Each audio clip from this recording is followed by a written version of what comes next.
Let's go, girls. Just tell me that I can and I'll show you things that you couldn't believe.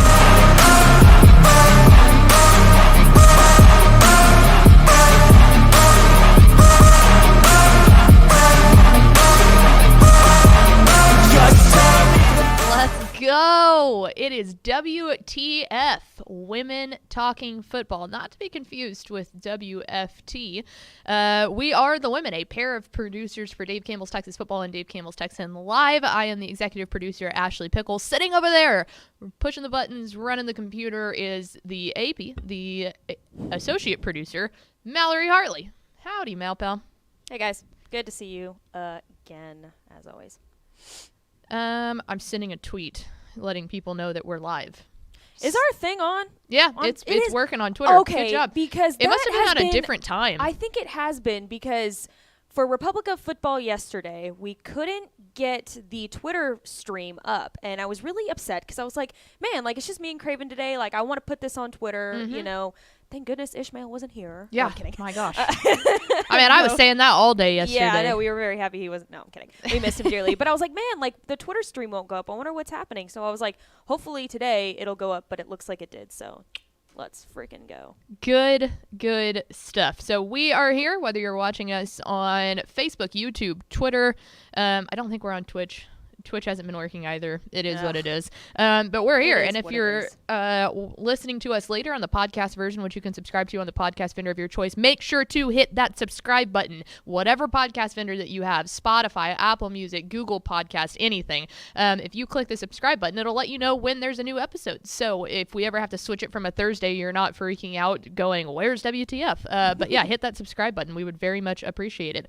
Today, big day. We're talking about the Permian Basin. So excited to go way out west. We'll start off with the Huddle Up, where we're going to talk about some female icons saying goodbye to the world of sports and how that's rocking our world a little bit. Then we will go over the Texan Live schedule. So, again, Dave Campbell's Texan Live. We've got you covered with games all across the state this week. We'll go through and tell you which ones that you definitely need to keep an eye on, but you can go to TexanLive.com to see the full slate of the 40-some-odd games that we have in the next 3 days.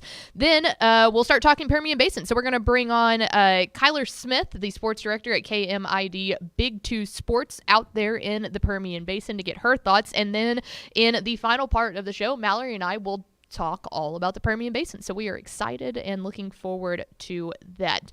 Let's start off here. I mentioned it. We are saying not goodbye in like a we're never going to see them on the news or at sporting events ever again type of way, but we will not see them play professionally, I guess you could say, in the sports. The two for us that I know that we really wanted to talk about were Sue Bird, and her legendary, the GOAT in my eyes, her legendary WNBA career, and then nationally known as the GOAT, maybe the best female athlete of all time. I think I would say that. Any normal person can debate it, but it definitely feels like that. I just realized that screen does not have the WTF logo on it. It's pretty, I was though. Like, it's like why do I look so dark? And I was like, oh, there's a white background behind me. Well, now it's not snow anymore. But I was like, it's cold in here because it's a studio. It's like, I bet you it's like 60 degrees right now. It's so fitting. The snow was fitting on that screen. I really enjoyed it. I was like, wow, man, I feel like it's winter time. I love that you didn't say anything about it. No, well, I just noticed it when you said something about it. So, but now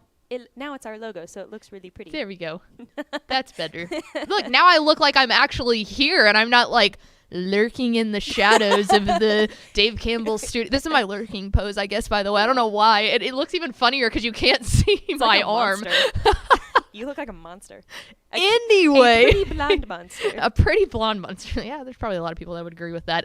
Anyway, this graphic I want to throw up here to take, I wanted to talk, I know you want to talk a lot about Serena. I want to talk about Sue Bird. I think that people know how much, obviously, the both of us love football. Yeah. I don't know if I make it clear enough to the world, the population, the listeners, the viewers, that basketball has been my forever love. Yes. And I think that a big part of that has to go with the fact that I got to play it. I got to play it at a competitive level. As much as I love football, And as much as I wished more than anything that I could go suit up and play football, it holds a different spot in my heart because I got to learn the ins and out of the game from an experience perspective rather than studying it, watching tape, that kind of stuff. So it holds a different thing. Sue Bird, I mean, my icon forever. Growing up, still is, always has been.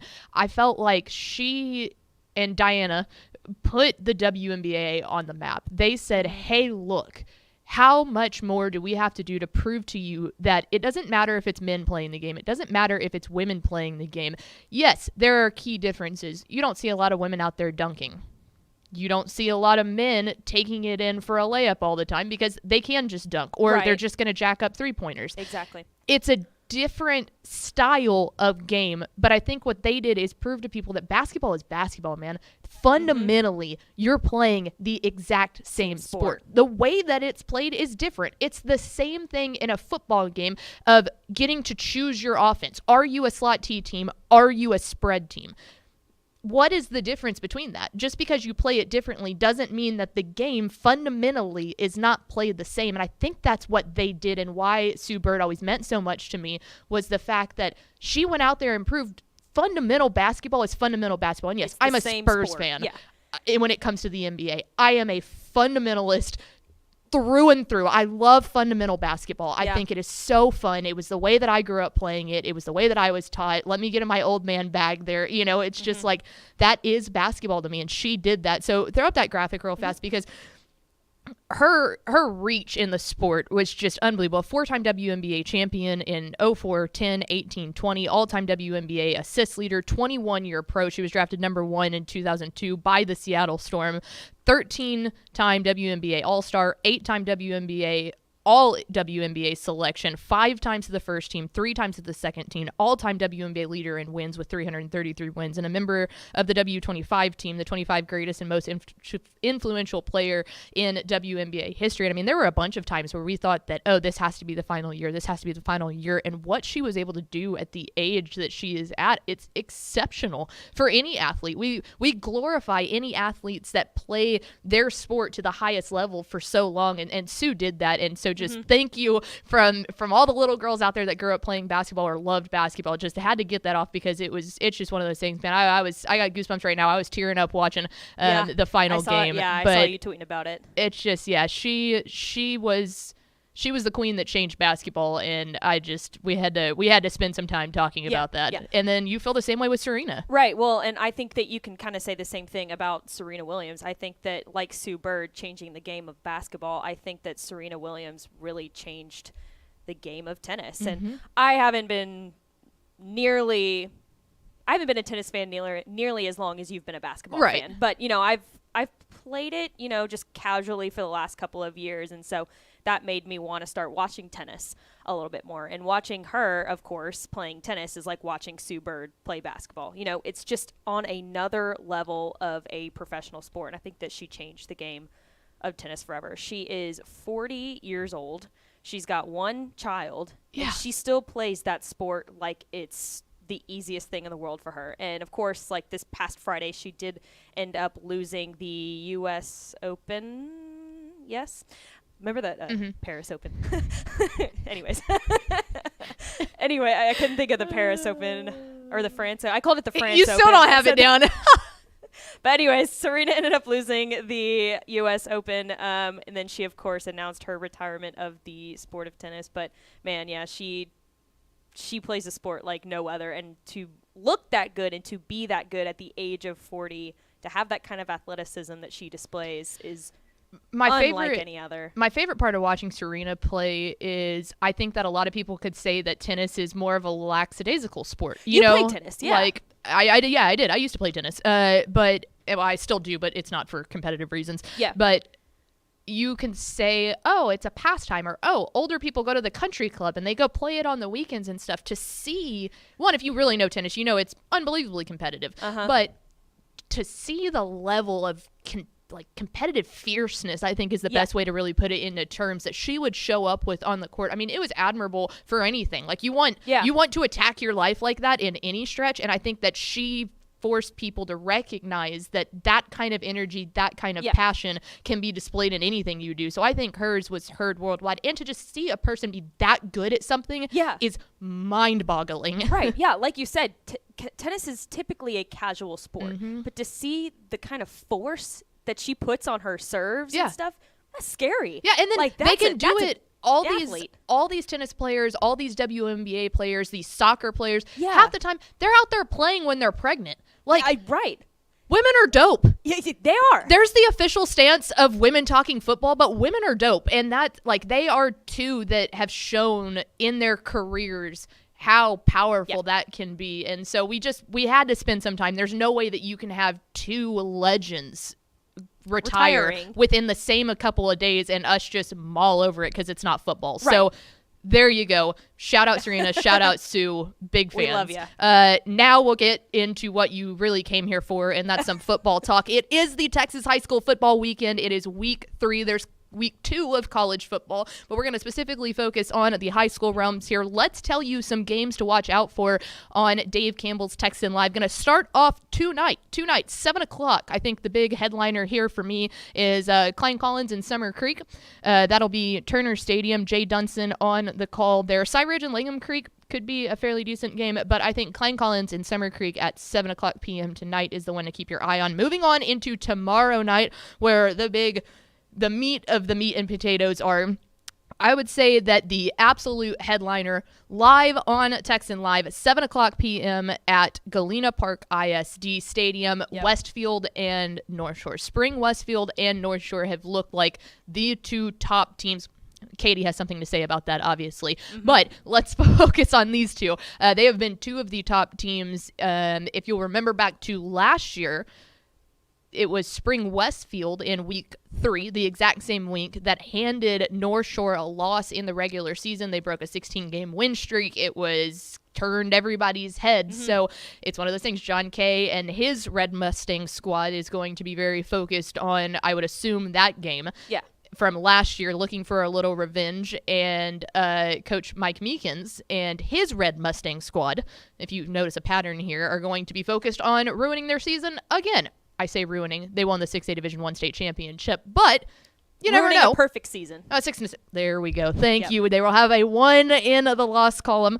I also want to point you out to, also at 7 o'clock, Temple and College Station. Cougar Field, our very own Tommy Yarish on the call. That one is tasty for me in the way that, one, I think Temple has kind of set themselves apart as a really good team, specifically in that part of the world. But this is an introduction into that new district that they're in, heading down to the Bryan College Station area. And College Station is a team that I can't put my finger on right now because they lost Marquise Collins, their star running back. They go out and get obliterated by Lovejoy in week 1, and then they turn around and have a very good win last week. So it's like, what are you? And Temple is a very good measuring stick for us because we think we know what Temple is. They're filled with talent, too. Yeah. I mean, there's talent everywhere. So interested to see that. And then finally at 7:30, a game that I also think will answer a lot of questions. This one at McLean Stadium in Waco. It'll be Brock and Wimberley. So Brock is 0-2.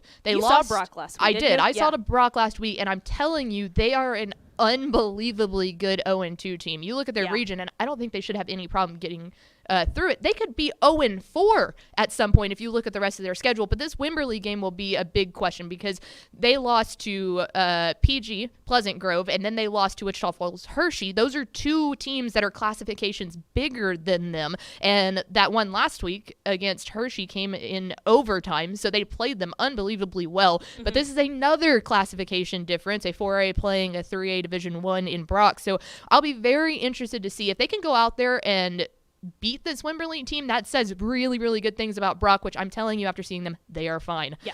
And then finally, rounding it all out, let's head over to Saturday, and the big one here, it'll be Michael Silvers and Brent Hallmark on the call at Legacy Stadium, and it is Katie Tompkins and Katie. So this is actually a district game in week 3, which is always exciting to see some district teams, and I don't think it's going out, Tepper and I talked about it, I don't think it's going out on a limb to say that if we had to put money down on it, or if we had to take our best guess at this, that this is likely going to be to decide the district championship. Yeah.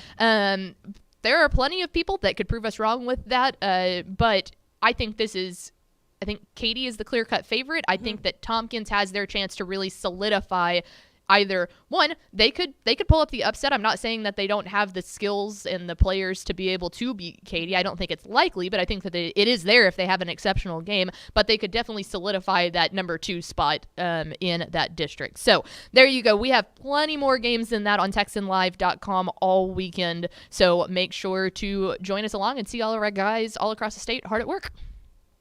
Cool. Yeah. So now let's hear a word from our sponsor at VCR Now. Born and bred in Texas hits a little different, as it should. Texas loves doing business with fellow Texans. VCR Now takes its Texas roots as seriously as its many partnerships with schools and universities around the state. It's also why we're so proud to promote our brand in the pages of the Texas Bible, Dave Campbell's Texas Football, and on the airwaves of Texas Football Today.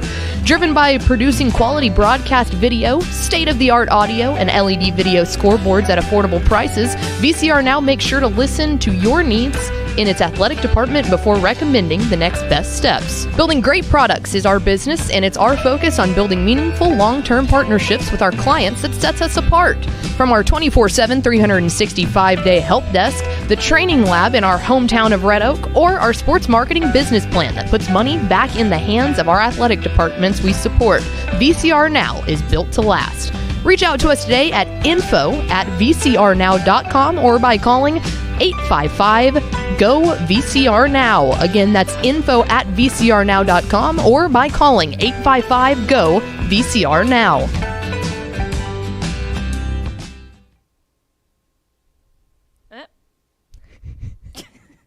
You trying to cut me off from talking already? Like, I really haven't gone that long even yet. I expect that later in the show. I'm sick of you right now. So. That's fair. Most people are. All right, Valerie, let's head on over to the hotline and bring in someone that people actually want to hear talk, not the two of us. We're going to be talking to Kayler Smith, joining us from out there in the Permian Basin, the sports director at KMID Big 2 Sports. Kayler, how are you?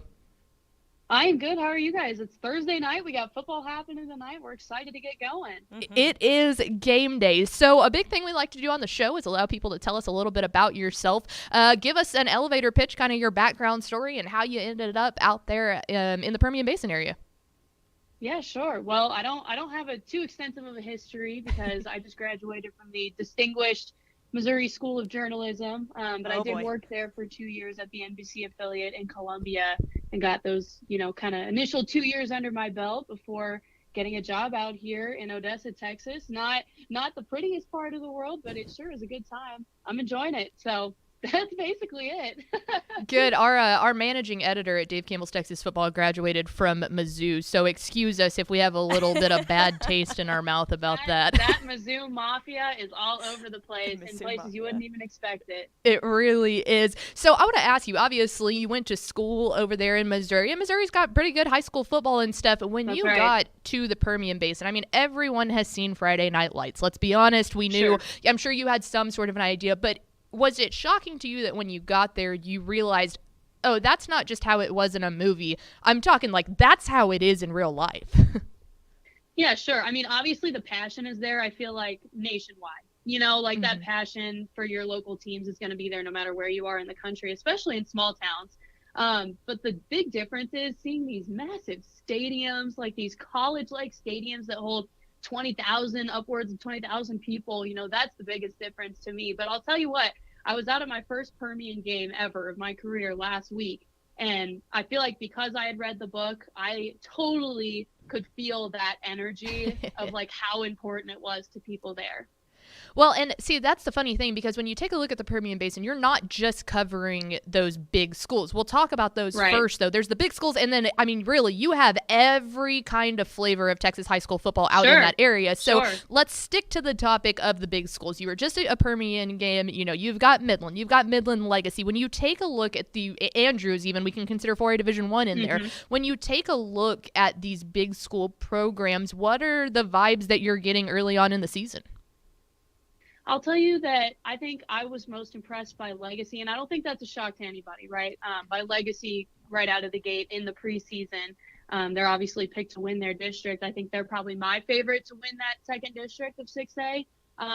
But Permian's looking tough too, and I know their week 1 didn't necessarily have the star-studded effect that people hoped against Abilene. It was a low-scoring affair. But watching them last week, they came alive, and not only their offense came alive, but their defense was backing it up. And that's maybe where I think that they can get legacy slipping is on the defensive side of the ball. If they can limit what Marcos Davila can do in the pocket. I mean, we saw it last week. He was limited to 2 passes against Tascosa. Wow. Which is insane for a pro-style quarterback and his stature. Kind of taking on that same topic of players to watch, while doing my research, I looked into Andrews pretty heavily just because they were kind of the only 4A team in the Permian Basin. I saw that there was a little bit of a quarterback situation going on over there. We kind of expected going into the season it was going to be EJ Lopez, but that's not what happened last weekend against Monahans. No, and I'll tell you what, that was a surprise to all of us. Whenever we got those highlights back from my reporter, I was like, are you sure you got that name right? It wasn't Lopez. I made her double check for me before we said it because I didn't want to get it wrong. But yeah, sure enough, Ashton Galvin, who's really come out and proved himself early. So I'll tell you, whenever I first went out to Andrews at the beginning of August, it was all EJ Lopez. Tom Harvey told me that was going to be their guy. And in fact, they were even going to open up his game to just be not being a pro-style quarterback, but also letting him be a dual threat. Okay. And so it was really surprising to see somebody else's name there on the stat sheet last week. But obviously he did an incredible job. I don't know what the disconnect was with Lopez. We didn't get to find out enough about it. But he only scored 11 points against Randall in week 1. And then we see Galvin, and Galvin's leading them to a 30-point victory, scoring nearly 60 points. He was 13 for 14 on the day, so nearly a perfect day, and he was averaging almost 16 yards per pass. Sheesh. So, and they told me when I was out there this week, he actually won our Athlete of the Week this week. So I was just out there talking to them on Tuesday, and I asked him, hey, are you going to start? Can you tell us? We won't tell anybody. Well trained. Galvin said he was going to start this week against Greenwood. So what we gathered from Coach was that it's going to be a fluid 2-quarterback situation, and whatever suits the team that they're playing best is the one that they're going to go with. That's not to say we won't see Lopez on the field. It might be even like a quarter-by-quarter or a drive-by-drive situation, but Lopez also plays on the other side of the ball, I believe. So, well, it's nice that they have 2 guys that they trust, under center like that. But there seems to be a lot of really good quarterback play in the Permian Basin region. What are some of those other quarterbacks that you expect to have a really great year? A lot of pro-style quarterbacks, it sounds like. Yeah, so I already mentioned him, but I'll mention him again because I just am really impressed by him, especially at being 16, 17 years old.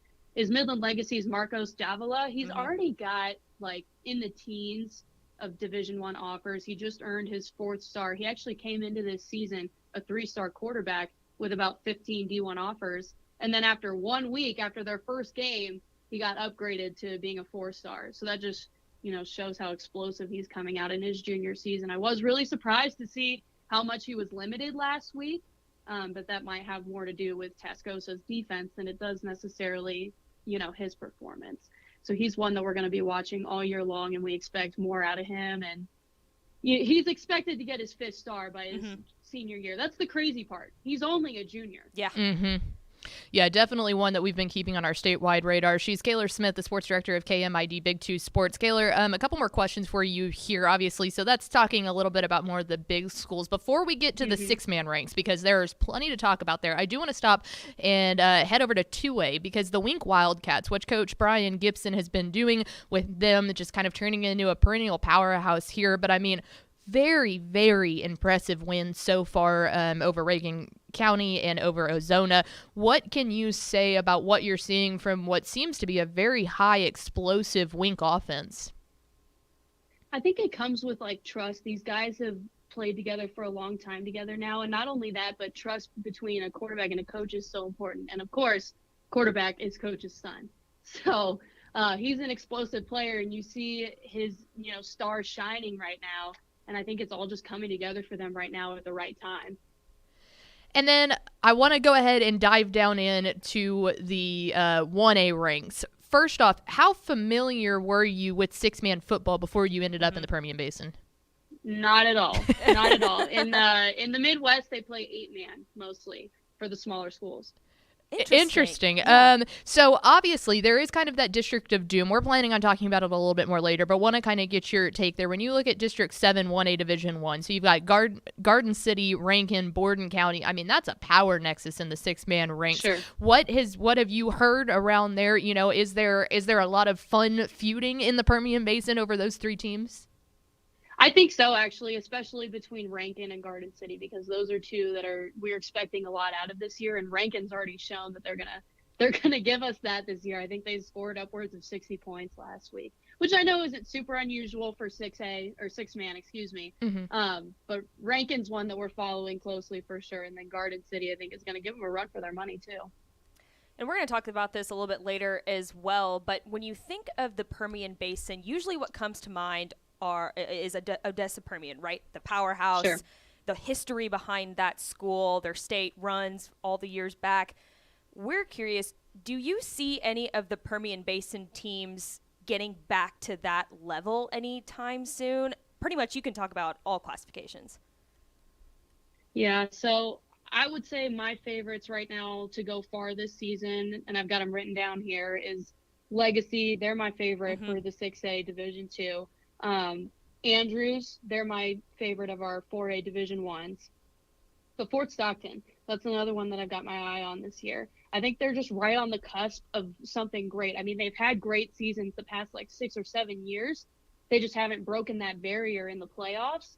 And I think they're right on the cusp of that. And I know from talking to them, that is exactly what they're seeking this year and what they're working hard for every single day out on the field. Right. And then finally, we want to ask you, if we are ever out in your neck of the woods, where are we eating? Oh, gosh. I've only lived here a few months. Oh, no. Hard-hitting journalistic questions coming here. Oh, shoot. That's a tough one. That's so tough. What type of food is good out there? Mexican is really big out here, but more authentic Mexican than Tex-Mex, which I like the Tex-Mex a little bit more, so it's a little bit disappointing to me. But definitely, I feel like Mexican rules around here. Well, you can say we're out there then. Yeah. We're all here for that. Also, come to DFW because we got a lot of Tex-Mex here. Heck yes, I love DFW. If you want me out there anytime, I'll be there. Absolutely. There we go. She is Kayler Smith, the sports director at KMID Big 2 Sports out there in the Permian Basin. Kayler, really appreciate you hopping on. Best of luck this season, and hopefully we'll see you sometime soon. Thank you so much for having me. I really appreciate it. There she goes, Kayler Smith, sports director at KMID Big 2 Sports. You can follow her on Twitter at Kayler Smith TV. That was it on the graphic, right? Yeah, I usually write that down. I just didn't. Kayler Smith TV. So there you go. A very, very, very good insight there into kind of the scope of Permian Basin. And I think that's, in this region, genuinely what makes this so fun is you have all the way from 6A to 1A Division 2. There are not many places across this state that you really get it. And I'm not talking about, it's all 6A teams and then they have all these little surrounding areas of 1A teams. I mean, you're legitimately getting almost everything from... You're not getting any 5A, but there's 4A, 3A, 2A, 1A. Everything other than 5A is out there. And that it adds for the diversity of being able to talk about so many different types of teams. Right, and typically, you've got good teams in each classification, too. So they're not just, duds. You know what I mean? Right. There's good talent in every single classification out there. Right, and especially being over there in Region 1 with all of them, there's opportunity for those 6A teams that you might say, well, hey, none of them are ranked. When you get into Region 1, it starts helping in the playoff scope of the likelihood of you being able to make a run is pretty decent. Right. 2 and 3, Region 2 and Region 3 tend to be those kind of power nexuses. So it helps. Even if they're not ranked, they can get on a run, and teams that get hot in the playoffs, and they're teams that have done it before, and they're teams that have the pedigree, like you said, all the championships and everything like that. So of those teams, let's go ahead and take a look at which teams we have ranked in the DCTF / Associated Press official rankings of note. And we're going to start in 2A Division 2. We talked to Kayler about that, but the Wink Wildcats, they are 2-0. they have they have a commanding offense, head coach Brian Gibson, and then his son, quarterback Cannon Gibson. They're a high-flying offense. They've got a defense that has figured it out. We have very, very high hopes for the Wink Wildcats, and so they will start off the ranking. And then there it is, 7 1A Division 1. We will definitely talk about this more, so I'm not going to sit here and do it right now. But number 4, Garden City. Number 5, the Red Devils of Rankin. And number 6, the Coyotes of Borden County. Again, we'll get into that in just a little bit. Then moving on to our final classification that has ranked teams in it. And that is... Sorry. No, you're good. 1A Division 2. And there's 2 different ones. The Balmorhea Bears, led by legendary 6-man head coach Vance Jones, come in at number 3, and then coming in at number 8, it is the Cougars of La Mesa Klondike. So we will talk a little bit about them. I want to point out, too, we were real big on Klondike last year, so they have Dalton Graffenreid as their head coach, which if you're not familiar with who that is, incredibly young. Like, I think that I think he's my age. Honestly. Oh, I thought he was a little bit older than that. But maybe he is. I don't remember. Like, I think maybe like 27? late 20s, early, like maybe 30 or something like that. But yeah, he's young. Yeah, he's very young, and it's his alma mater. So they made it all the way to the, I think it was the area finals last year. I have this pulled up somewhere. Let's see. 1A. Yeah, they went pretty deep last year. I'm going to make sure that I get this right. I remember talking They went all the him. way to the state semifinals. That's right. They lost to eventual state runner-up Motley County in the 1A Division 2 because Motley County played Strawn. Motley County coming in as the heavy favorites, we thought, and Strawn had that guy, Grayson Rigdon, that absolutely popped off as a freshman and ended up winning that. But yeah, it's funny because Klondike and Balmorhea both fell to Motley County. Balmorhea falling in the area round. They hit them a much earlier, obviously, Region 2 versus Region 1. But Klondike is a team that we have had our eyes on. Yeah. They really put a target on their back last year. I'll be interested to see how they perform now with that target on their back. Yeah, I remember talking to him at coaching school back in 2021, I believe, my first coaching school. And that was like when he was taking over the program. And he seemed really high on them back then. So, like, just to see them do so well, it's kind of cool to see. Very, very cool to see. So there are the current state-ranked teams. Remember, we only do top 10 when we were doing preseason stuff. We had a little bit more leniency there, but now we've cut it since we're in season just to the top 10. So still plenty of teams to be ranked in the top 10, specifically, obviously, looking at that lower classification. But now let's go ahead and throw it over to the coordinator of Vibes, and we'll go through the players to watch in the Permian Basin region. And like I mentioned earlier, there's a lot of really good quarterbacks in here. So a lot of these guys, of course, when we start getting down to the lower classifications, they start playing both ways, but their main kind of gig is quarterback. So we'll go ahead and start off with Odessa Permian offensive lineman Harris Sewell. He's on our 6A preseason all-state team, rightfully so. This man stands at 6'4", weighing 300 pounds. No, call him out. Call him out. Okay, all right, fine. Not him, but the site. Yes. So Rivals had him listed at 299 pounds, which I think is mean. Just doing him dirty. Like that's 300 pounds. You're not gonna round down to 299. Like this man's over 300. I'm sure he could eat like a donut, and we would be there. Exactly. You know, he's gonna put on weight like nobody's business. He's just gotta like eat an extra meal someday. But yeah, this dude absolutely is a beast. He's just a bully. Up front, he's a guard for the Anchors. Oh my God, I cannot talk today. He definitely anchors that Panthers offensive line and just really a big bully up front.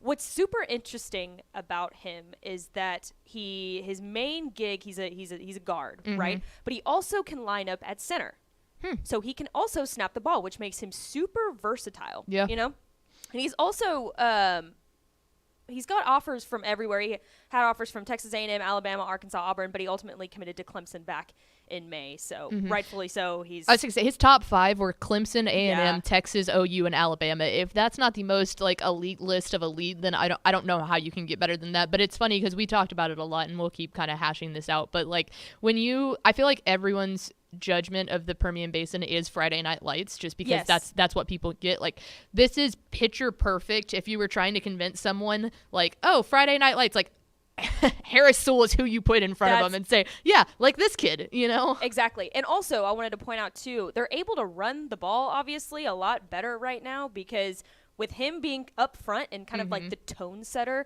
of their run game, you put any running back there, you put any quarterback, you can turn any quarterback into a dual threat quarterback because he's just going to block for you the whole way, you know? So that's really nice having that 300-pound offensive lineman up front. Oh, yeah, he's a stud. Exactly. Moving on down to, we've already talked about him, Andrews quarterback Ashton Galvin. If you are just now joining us, we thought that the starting quarterback for this Andrews squad was going to be E.J. Lopez, a true pro-style quarterback. But this past week, Ashton Galvin actually took the starting job over E.J. Lopez. In their big win against Monahans last week. This dude is actually a really true dual threat quarterback. Last week he had 16 carries for 115 yards and a touchdown and almost threw a perfect game. He went 13 for 14, 213 yards and 5 touchdowns through the air. And when we were talking to Caitlin earlier, she said that while talking to Andrew's head coach that I think that they're going to go with more of a dual style quarterback play here, but I wouldn't be surprised if ultimately they decide to go with Ashton Galvin for the rest of the season. Yeah, I mean, to come in and to take everybody by surprise like that's got to be something that the coaches had in their back pocket, knowing, hey, man, we'll give him a shot and see what he does with it, and if he doesn't, then we stick with Old Faithful. But to go out there in your first performance when everyone else assumed, even that was the thing for us, we assumed, but for the local media to assume up to game time that it was going to be someone else, I mean, that's a complete testament to the collectiveness and like the calmness of this kid. But I mean, what a thing. And yeah, it'll be very interesting to see how that ends up shaping out for Andrews, because like she said, I think that's a team that, you know, they're going to rep for Class 4A when it comes to the Permian Basin. So it'll be very interesting to see if they continue with the fluid quarterback system or if they dial it back and say, no, this is our guy. Yeah. So it'll be interesting. Let's move on down to small school. Kermit running back Nate Ginsler, who is also the son of head coach Nate Ginsler. I was going to say, when it didn't happen, like, that threw me off. I literally looked it up on my computer because I saw that, and I was like, we all talked about TFT back in March. Yeah, I was like, did she accidentally put the coach's name? And I was like, oh, crap, nope. Duh. Nope, that's his son. Maybe it didn't say Junior on there. I would have put Junior. Junior, but I guess, yeah, that is Nate Ginsler Jr. It's the Spider-Man meme. They're just pointing at each other. Literally, same guy. He's on our 3A preseason all-state team, standing at 5'11", 200 pounds. He's a big running back. He actually came over from Lubbock Roosevelt. Him and his dad came over from Lubbock Roosevelt. Which you'll remember from having an unbelievable run last year in 3A. They went all the way down to SOC. They played SOC. Yeah. So I guess that was 5A. Yeah, this guy was their main reason for having such a phenomenal run last year. He was just stellar at Roosevelt, earning co-district MVP honors, putting up 1,400 rushing yards and 20 touchdowns. And when you watch him on film, it looks like he's covered in butter because he just slips past through defenders and he gets through these tiny little holes and he's able to find the end zone super, super easily. Well, and the good thing for Ginsler is the fact that, yes, one, he's an unbelievably talented running back, but Kermit came back with a really good defensive line this year. So you pair the two of them up together, and obviously Coach Ginsler is someone that knows a little something about offense, as you remember Lubbock Roosevelt's high-flying offense last year. So that's a perfect storm there for Kermit, which, again, should be the Frogs. Yep. I know. That's a missed opportunity. I'm going to write a letter. I'm going to write. Expressing my feelings. I'll get Jen Tepper to hop on it with me. Let's move down to Wink quarterback and also defensive back Cannon Gibson. We mentioned him earlier. He's on our 2A preseason All-State team, but as a defensive back, he also plays quarterback as well. Like we mentioned earlier, this is a Wink squad that's ranked 5th in 2A Division II. This guy, probably one of those main reasons why they ranked so high. He has played a major role in their success. He's just one of those guys that's super dynamic on both sides of the ball. He's listed as a dual threat quarterback who can pass accurately through little tight windows, also while on the run. And he's just got a knack for detail, I think, which makes him good at defensive back as well. Oh, and that's it translates well. It absolutely does, and that's the entire key. A coach's kid that's leading the offense leading the defense that has a knack for detail. Like it Right. is what it is. Like that's really no surprise, but he's been exceptional. I also think he has really good size for for a 2A quarterback to have 6'1", 190. I mean, that's a stout quarterback. Yeah. Well, and speaking of good size, let's move down to our Rankin quarterback and linebacker, Blake Wise. He is our District 7-1A Division I preseason defensive MVP. He's listed as a linebacker on there, but he's also a quarterback. He stands at 6'3". 6'3". At the 1A level? No wonder they're good. 190-pound senior. Now, if you got a quarterback coming in standing at 6'3", 190, if I'm coach, I'm saying, heck, put him at a linebacker too. Yeah. Put him right in Just the middle. line him up, boy. Put him right in the middle. When you've got that kind of size, man, at the 1A level, you're putting him anywhere that you can on the field. You're letting him play both sides of the ball. He played varsity football for 3 seasons, actually, at that quarterback position. So he's learned that system really, really well and just kind of fits comfortably on both sides of the ball. Yeah, and they lost a lot to graduation last year, so he's been a big leadership factor for them too, along with that size. Yeah, man, that at that point you're just hoping that you have a receiver that can break away fast enough for him to just literally look over every single defensive line at 6'3" and go, boop, I'm gonna put that right in the pocket. Yeah, if I'm a quarterback and I see Blake Wise right over the middle there, I'm good. I'm good. I'm good. I think I'm taking the sack. Nah. Throw it away. Last up on our list, we've got Balmorhea running back Thomas Contreras. I want to give a shout out to Balmorhea too, because they make it very easy to find individual player statistics, because I found his stats super easily for each game this season. Which is not something that typically happens when you get into the lower classifications. No, not at all. But this guy's on our 1A preseason all-state team.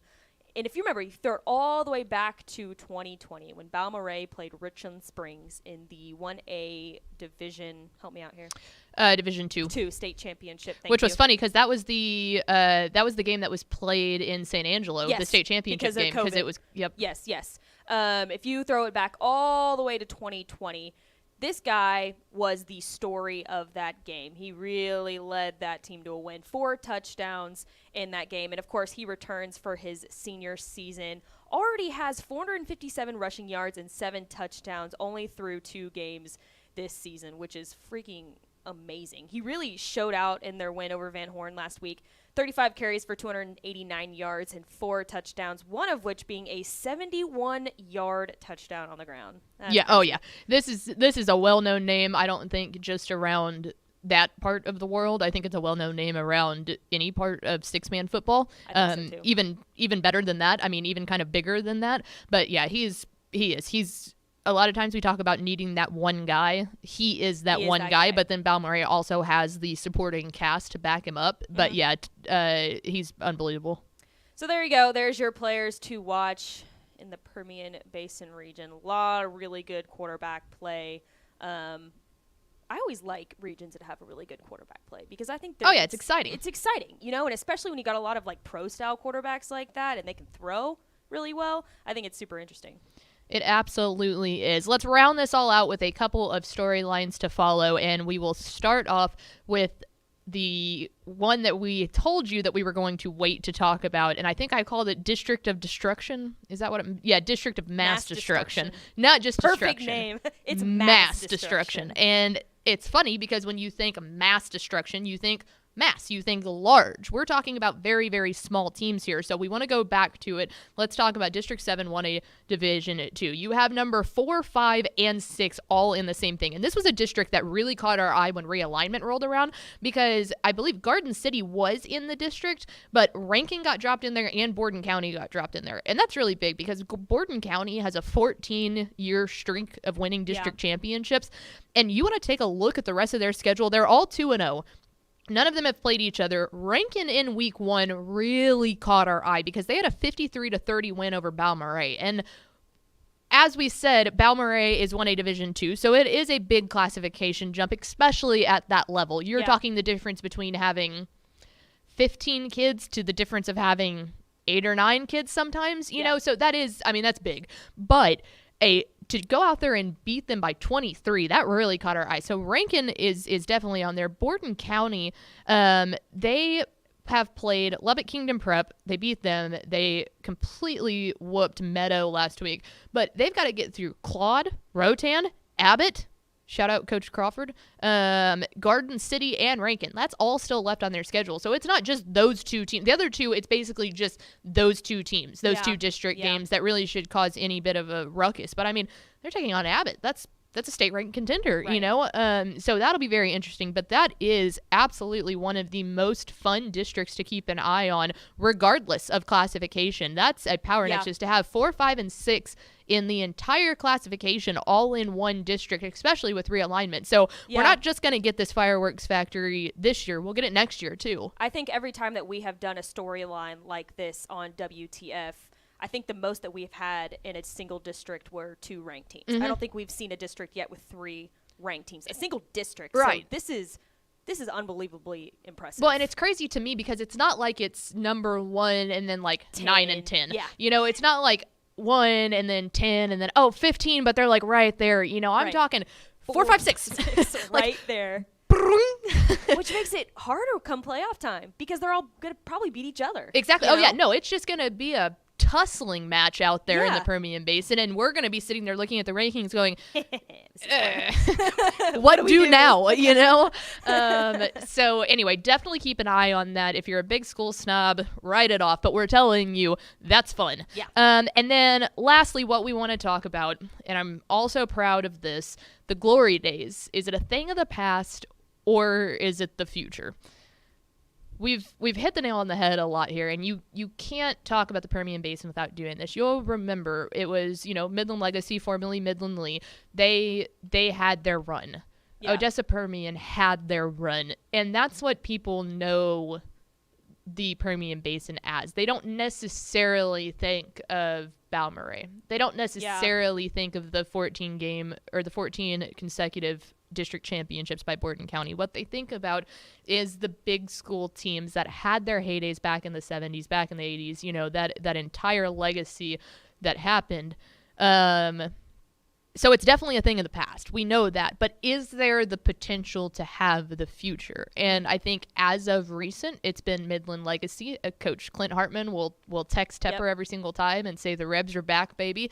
And I think that he sends that every time because he truly believes that. He thinks that there is the possibility for them to get back in the mix. And you look at what they did last year, and they will go up in 6A Division I, almost guaranteed every single year. But Midland Legacy, they lost to South Lake Carroll in the area round. They played El Paso Pebble Hills, and by district, a very good Pebble Hills team. But that's the biggest issue. It is almost undoubtedly guaranteed. It is guaranteed that in the area around, they're going to end up facing off against some DFW school. And as of right now, the draws that they've got, the way that the districts kind of line up, it's been incredibly hard to do that because they're going to line up with District 4. And District 4, depending on where they finish, likely it's going to be District 4. And you have in that, you're going to get South Lake Carroll. That's just it. I don't think that there's any way that South Lake Carroll loses that district. Yeah. So if they finish in the top, then that's where you're gonna end up, and I mean they finished second last year. Permian was in there. Permian again played Euless Trinity in the area round. We were very excited for that game, and that's when Ollie Gordon, I believe, absolutely just lit it up. And so that's just it. They have to start getting over that hump. If they can do that, the issue is it doesn't get any easier. They're going to continue to hit DFW teams until realistically you get to the state semifinals. So even if you pull the upset over South Lake, if you pull the upset over a team like Trinity, which I don't think will be in that position come this year, but there will always be that looming presence of there will, if they made it back to a state championship, I think that anyone could look at it and say they're one of the teams that had the absolute toughest path too. Because a lot of teams, as long as you win by district or as long as you win area, then the road gets a little bit easier, which is crazy, but it's kind of like, hey, here's the goal, make it past this, and you've got a clear shot to it. This one is wall you have to knock down after wall you have to knock down, and that's just really stinking hard, man. Well, I was going to say, too, Rankin has been dealt a hard hand of cards the past 2 years because back in 2020, they lost in the area round to Westbrook. Westbrook. And then the next year they lost in, was it by district, second round of the playoffs to Sterling City. So area again, yeah. Right, area again. So like I said, or like you said, you get through the by district, you get through the area, and then it's easy. But how do you get through that area? How do you get through those first two? And that's why it's just been difficult for one of these teams to make it through that path. Well, and you add a lot of travel time into that, and that's what they try to schedule some of those games, it seems like. But it's like, yeah, you add the travel, and you want to talk about, okay, you say you get past South Lake Carroll. Then you're coming back, and 4 or 5 days later, you're heading straight back out there to take on just another punch to the gut week in and week out. So I'm not saying it's out of the realm of possibility, but I am saying in the scope of what DFW football is looking like right now, it is going to take one of the best teams of all time in my eyes to be able to make it through that treacherous road, because there is never a week in the playoffs other than maybe by district that you're going to find someone that we would look at and say, oh, they're pretty evenly matched, or, oh, they're favored. You're not going to be favored in any of them. It's going to be underdog mentality for 6 rounds. Right, and it's just based off of, the bigger pool of players to pull from. I mean, there's a lot of big kids around the DFW or around the Houston area. There's a lot of different kind of talent out here, and that's hard because you just can't find that kind of talent in the Permian Basin region. You know what I mean? So what I'm saying is, if you're looking to back a team in that area, go down to the smaller classifications because they have all the chances in the world. Even Wink being, 2A Division 2, 2A Division 1. Oh, I just had that. 2A Division 2. That's something that I think could stand out. You have that, but really it's the 6-man ball. If you were interested in backing the Permian Basin, go down there, get out to some 6-man games and fall in love with it, because the opportunity to end up in Jerry World is there, but it's there. It's not necessarily in the 6A realm. Yeah. And that's the fact of the matter. Right. So, I think. Sorry. Before I get off this point, this is kind of a sidetrack note, but 1A and 2A is a lot of fun because the talent level is a lot more even. It's spread out. Like you have these kids that you get a 6'3" quarterback every once in a while in the 1A ranks, right? But for the most part, everybody's the same size. It's not like 6A football where you have you've got Arlington Sam Houston, right, going up against South Lake Carroll. South Lake Carroll's going to have bigger guys, right? That's just kind of how it is. They're both 6A, but when you get down to those smaller ranks, the level playing, it's a level playing field. It's a lot more even. The talent's more spread out. Yes. So it's a lot of fun to watch. It is. So give it a shot. So there you go. Go back some small school football out there in the Permian Basin. That's going to do it for us. We appreciate Kayler Smith hopping on, the sports director out there at KMID Big 2 Sports. Mal, anything else? Where are you going to be this week? I am tonight going to North Crowley and Lovejoy. It is at North Crowley's. They're opening their brand new stadium. So Ish is going out, Steps going out. I think our buddies Guy, Mike Roach, I think all of them will be out there. So it'll be a big hangout fest with all the media brethrens, and then, or the Motley crew, however you want to call them. Tomorrow I will be in the Valley Sports Southwest studios. Make sure to tune into Football Friday from 7 to 11, and the High School Scoreboard live from 11 to 1. And then Saturday, you and I are getting our sicko game of the week. We are going to Texas Southern versus UNT because we are disgusting. We want to see a blowout. Yeah. We want to see a blowout. So get it together, North Texas. All right. And you're going to somewhere Friday. Yeah, I'm going. Ish and I are going down to Mineola on Friday. We're going to see West Rusk. Yeah, Mineola. it's hard. That's hard. It's hard to say. West Rusk at Mineola, so that'll be fun. And Ish told me that they got some apparel for us over there. So I was just gonna say I've gotten some West Rusk gear from Ish. That's his boys. So it'll be good. If you see a visor, grab me one. I'm really jealous. Ish has the visors. Anyway, all right. Women Talking Football. Really appreciate Kayler Smith hopping on with us. A reminder that we will be back here every Thursday at 2 to bring you all of this nonsense, really. And make sure to go subscribe to the podcast and download them. We would love for you to download the podcast because I'm telling you, we might be small, but we are mighty, and we are coming for the other shows, even though we're both on the other shows. We're also competitive, so We Mainly want this we're show to competitive. be. We want to win. And that'll do it for us. We'll see you next Thursday at 2 on Women Talking Football.